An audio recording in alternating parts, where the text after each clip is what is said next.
സ്വർഗത്തിൽ വാഴും ഞങ്ങൾ തൻ താതാ, നിന്നാമം പൂജിതമായിടണം. വരണം നിൻ രാജ്യം സ്വർഗത്തിലെ പോൽ നിന്നുള്ളം പാരിലുമായിടണം. അന്നു വേണ്ടുന്ന ആഹാരമിന്ന് ഞങ്ങൾക്കു നൽകുമാറായിടണം.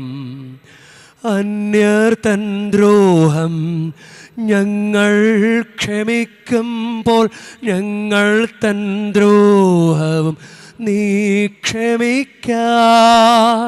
അന്യർ തൻ ദ്രോഹം ഞങ്ങൾ ക്ഷമിക്കുമ്പോൾ ഞങ്ങൾ തൻ ദ്രോഹവും നീ ക്ഷമിക്ക. പാപപരീക്ഷയിൽ ഉൾപ്പെടുത്താതെ തിന്മയിൽ നിന്നു നീ കാത്തിടണം. തിന്മയിൽ നിന്നു നീ കാത്തിടണം.